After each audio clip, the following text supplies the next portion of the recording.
আওয়ামী লীগের ভবিষ্যৎ তো আর আমরা বলতে পারবো না। আমরা আজকে বা সামনে কিছুদিনের অ্যানালিসিস করতে পারি যে এই ধরনের একটা আওয়ামী লীগ স্বভাবতই এরকম ক্রাইসিস তো আওয়ামী লীগ আগে কখনো পড়েনি। 1975 সালে আওয়ামী লীগের একটা রাজনৈতিক হত্যাকাণ্ড হয়েছে, যার কারণে আপনি বলতেও পারেন খুব হার্শলি যে আওয়ামী লীগের পতন হয়েছে। কিন্তু এইবার আওয়ামী লীগের সামাজিক পতন হয়েছে। এই পতনটা বাংলাদেশের ইতিহাসে কখনো হয়নি, যার কারণে আমি বারবার বলি যে এরশাদ সাহেবের পতন হওয়ার পরও তার 3 দিনের মাথায় মিজান চৌধুরী তার বাড়িতে দল বানিয়েছিল বা দলের অফিস করেছিল। আজকে 7 মাস হয়ে গেল আওয়ামী লীগ একটা কুড়েঘরও পায়নি, যে কেউ দাঁড়িয়ে বলবে। এখন কুড়েঘর পায়নি না কুড়েঘর খোঁজেনি, সেটাও একটা বড় ব্যাপার। যে আওয়ামী লীগের ভবিষ্যৎ সামনে কী হবে এটা নির্ভর করবে যে আওয়ামী লীগের নেতৃত্ব কী হবে। একসময় যখন বলা হতো যে শেখ হাসিনা ছাড়া কোনো অল্টারনেট নাই, শেখ হাসিনার কোনো অল্টারনেট নাই, ইটস শেখ হাসিনা। এখন আওয়ামী লীগের আবার একটা গ্রুপ মনে করছে যে এই শেখ হাসিনাই যে স্ট্রেংথ ছিল, তাহলে কি আপাকেই বাদ দিতে হবে, আপাই কি লায়াবিলিটি? একটা গ্রুপ ন্যাচারালি চিন্তা করতেই পারে। আবার আওয়ামী লীগেরও যত বক্তৃতা আওয়ামী লীগ সভানেত্রীর কাছ থেকে শুনেছে, আওয়ামী লীগ নেতৃত্ব পরিবর্তন হওয়ারও কোনো সুযোগ বা কোনো মানসিকতা দেখি না। আমার যেটা অ্যানালিসিস যে আওয়ামী লীগ চাচ্ছে আওয়ামী লীগ যাতে ব্যান্ড হয়ে যায়, যেটা একটা কথা ছিল, তাহলে আওয়ামী লীগের নির্বাচনে আসতে হবে না, আওয়ামী লীগ সারা পৃথিবীতে কাটতে পারবে এবং আওয়ামী লীগের নেতৃত্ব পরিবর্তনের আর কোনো সুযোগ নাই। কারণ আর যদি ব্যান না হয় এবং আওয়ামী লীগ যদি নির্বাচন, ব্যান তো হচ্ছে না আমার যে পলিটিক্যাল ধারণা, আওয়ামী লীগ যদি নির্বাচনে অংশগ্রহণ করার জন্য খোলা, আওয়ামী লীগ আসুক নির্বাচন করতে, সেই ক্ষেত্রে আওয়ামী লীগের কিন্তু দায়িত্ব নিয়ে একটা প্রশ্ন উঠবে। বিকজ আমার মনে হয় না সভানেত্রী এই মুহূর্তে ওই মোরাল জায়গায় আছেন যে উনি জেল খেটে জেলে থেকে বসে ওটা করবে। ওটা করার জন্য অনেক মোরাল সাপোর্ট লাগে, যেটা আপনার 1/11-এর সময় ছিল, যে উনি দেশে ফিরে এসে করেছেন because people were with her. ওই সময় একটা বড় জনসমর্থন ছিল। এখন ওই জিনিসটা না, এখন আওয়ামী সমর্থন আছেন, জনসমর্থন কিন্তু নাই। এবং ওনার একটা সময় ধরেন 5ই আগস্টের আগে একটা সময় আওয়ামী লীগ সরকার যখন ছিল, মনে হতো না আপনার যে আওয়ামী লীগ রিপ্রেজেন্ট করতো, বা বিষয়টা এমন মনে হতো যে বাংলাদেশে আওয়ামী লীগ ছাড়া আর কোনো মানুষ নেই, বাংলাদেশে যা আছে সবই আওয়ামী লীগ। এখন যদি সেই দলের নেতারা বিশেষ করে ফেরত আসে এবং দলকে আবার গোছানোর চেষ্টা করে, আসলেই কি বাংলাদেশে এখন যে সিচুয়েশন, এখন আমার মনে হচ্ছে বাংলাদেশে আওয়ামী লীগ বলেই কিছু নেই, সেটা কি সম্ভব? না, আপনার বুঝতে হবে পুরো সিচুয়েশনটা কিন্তু আলাদা একটা জিনিস। ঘুরে দাঁড়ানোর যে রাজনীতি, সেখানে না একটা মোরাল জায়গা থাকে।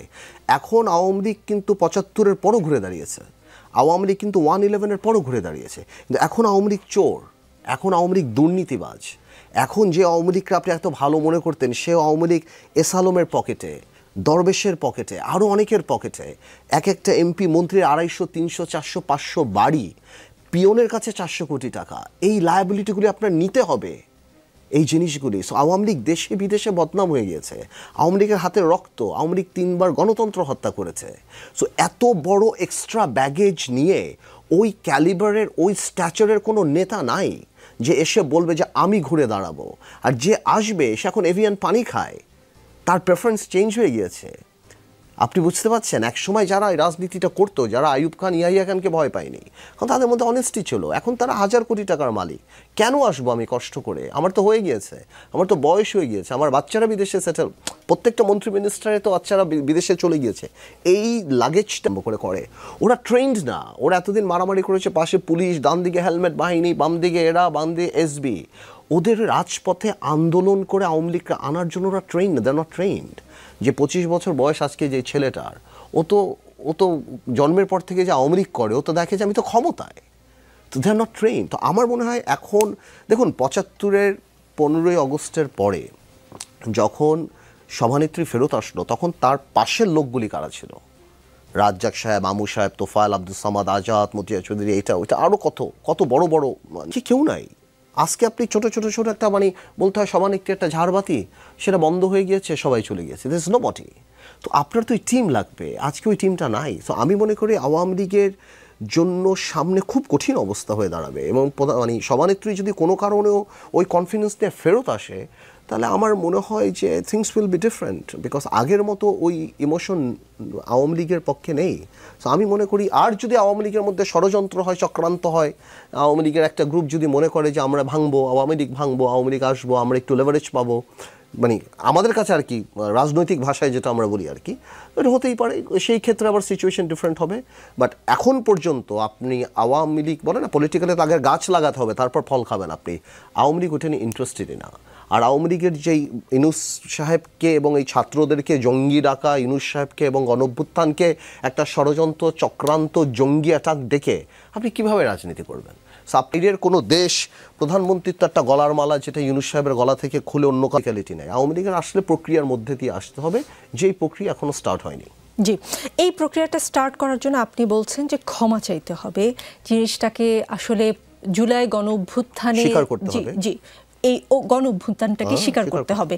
কিন্তু দেশের বাইরে বসে আওয়ামী লীগের নেতাকর্মীদের যে বক্তব্য শুনতে পাই আমরা এখান থেকে, সেখানে কি আপনি কোনো লক্ষণ দেখেন যে এই অভ্যুত্থানকে অভ্যুত্থান হিসেবে আওয়ামী লীগ স্বীকার করে এবং সেটা স্বীকার করে নিয়ে তারা ফেরত আসতে চায়? আপনি বললেন যে তাদের আসলে ফেরত আসার দরকার নেই, তার যে সিনিয়র লিডাররা তারা এমন একটা জীবনযাপন সেখানে করছে। হ্যাঁ, আর তাদের দল আপনি কি বললো সেটা নিয়ে আমি বদার না।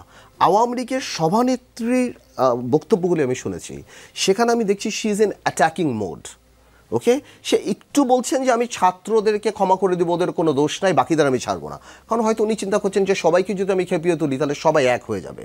বাট পলিটিক্যালি ফিরে আসার মতো কোনো হিন্ট উনি দিচ্ছেন না। She is a very big politician, she knows everything. Politics কোনটা, রাগ কোনটা, ক্ষোভ কোনটা উনি সব জানেন। তো আমি ওনার যে কটা বক্তৃতা দেখলাম আমার কাছে মনে হলো যে উনি অ্যাটাকিং মোডে আছেন। সুতরাং উনি যখন অ্যাটাকিং মোডে আছেন, ইলেকশন 8 মাস পরে, তো ওই ধরনের ইলেকশনে যাওয়ার জন্য ওনার কোনো ওই জিনিসটা নেই এবং প্রশ্নই উঠে না যে অনুশোচনা বা আপনার গণঅভ্যুত্থানকে স্বীকার করা বা ক্ষমা চাওয়া, ওটা আমি তো দেখছি না। তো এই জন্য বাইরের কে কি বললো না বললো সেটা আমার কাছে আসলে সিগনিফিকেন্ট মনে হয় না। জি, বিএনপির কাছ থেকে আমরা বিভিন্ন ধরনের কথা পাচ্ছি এবং কিছুটা প্রোপাগান্ডা ছড়াচ্ছে এমন কথাও কেউ বলছেন। বিএনপি বলছে যে বিএনপির বিরুদ্ধে বিভিন্ন মহল প্রোপাগান্ডা ছড়াচ্ছে, দেশের ভিতরেও বাইরে ষড়যন্ত্র শুরু হয়েছে। কথাগুলো বিএনপির ভারপ্রাপ্ত চেয়ারম্যান তারেক রহমান নিজেই বলেছেন এবং হাওয়ায় একটা কথা ভাসে যে যদিও প্রমাণ নেই, আমি প্রমাণ করতে পারবো না, কিন্তু আমরা যেহেতু সাংবাদিক নানান সোকে আউট করার একটা ষড়যন্ত্র চলছে, এটা দেশি বিদেশি আন্তর্জাতিক ষড়যন্ত্র, এবং তারেক রহমান নিজের মুখেও অমন ইঙ্গিত দিয়েছেন। এই ষড়যন্ত্রের বিষয়ে আপনি কিছু জানেন কিনা? না না, জানা মানে তো আপনি ডেঞ্জারাস প্রশ্ন করলেন। আমি জানি মানে তো মানে এটা একটা বিরাট, আপনার কানে গিয়েছে না এটা ষড়যন্ত্র মানে আমি ওইভাবে বলছি না। ন্যাচুরালি এখন যেহেতু তারেক রহমান সাহেব বাংলাদেশে পুরো বিএনপিটার নেতৃত্বে উনি, এবং উনি কত বছর ধরে বিএনপি সাকসেসফুলি নেতৃত্ব দিচ্ছেন বাইরে বসে, 17 বছর শুধুমাত্র আওয়ামী লীগ চেষ্টাই করেছে তারেক রহমানকে এবং বেগম খালেদা জিয়াকে কীভাবে মেলাইন করা যায়। এবং আমার এটাই ভালো লাগে যে যা যা বলার চেষ্টা করেছিল বিএনপি চেয়ারপারসন এবং তারেক রহমানকে, আজকে বাংলাদেশের মাটিতে আওয়ামী লীগই তাই সবচেয়ে বেশি হয়ে গিয়েছে। মানে যা যা বলার চেষ্টা করতো, খুনি বলেন, দুর্নীতিবাজ বলেন, নেই। তো সেরকম বিএনপি চিন্তা করতেই পারে যে চারিদিক থেকে ষড়যন্ত্র হতেই পারে, কিভাবে তারেক রহমানকে বাইরে রাখা যেতে পারে, কিভাবে বিএনপিকে ক্ষমতা থেকে বাইরে রাখা দেখতে চায়। আই এম শিওর এগুলি ফেস করেই আমাদের সামনে এগিয়ে যেতে হবে। বাট বিএনপিকে নিঃশেষ করে দেবে, মানে আমি বাইরে থেকে বলছি, আমি তার বিএনপি করি না, বাট বিএনপির সাথে আমি 20 বছর কাজ করে, আমার মনে হয় এটা খুব ডিফিকাল্ট হয়ে যাবে, এটা সম্ভব না। তাহলে যে ষড়যন্ত্রের কথা আমরা শুনি, সেই ষড়যন্ত্রের কারণে বা সেই ষড়যন্ত্রের পার্ট হিসেবে তারেক রহমান দেশে আসছেন না, নাকি তিনি নিজ ইচ্ছাই আসছেন না? দেখুন, তারেক রহমান সাহেব কেন দেশে আসছেন না সেই ব্যাপারে তো ওনার সাথে আমার কখনো কোনো কথা হয়নি। আমি মনে করি যেহেতু দেশের অবস্থাটা ফার্ম না, এই কারণে উনি আসছেন না, এবং উনি ওখানে বসে তো ভালোই চালাচ্ছেন, কথা বলছেন, সবই চলছেন। আমার মনে হয় নির্বাচনী রোড ম্যাপ আসলে উনি আসবেন, উনি তো আর ফুট করে চলে আসবেন না। উনি আসলে একটা অ্যারেঞ্জমেন্ট হবে, একটা আলাপ হবে, একটা বড় একটা ব্যবস্থা আছে। পলিটিক্যাল নেতারা আসলে যখন প্রত্যাবর্তন দিবস যেটা হবে বাংলাদেশের ইতিহাসে সবচেয়ে বড় একটা, I am sure BNP will arrange something like that. তো আমার মনে হয় সেটা একটা বড় অ্যারেঞ্জমেন্টের ব্যাপার, এবং যেদিন উনি আসবেন সেদিন থেকে একটা অঘোষিত ক্ষমতায় ওনার প্রভাব, যেটা বাংলাদেশে যেভাবে কাজ হয়, তো আমার মনে হয় উনি হয়তো এই জন্যই সময় নিচ্ছেন, বা ওনার কাছে কি ইনফরমেশন আছে আমি তো জানি না। বাট আমি পলিটিক্যালি মনে করি যে আমি তো ঢাকা টাইম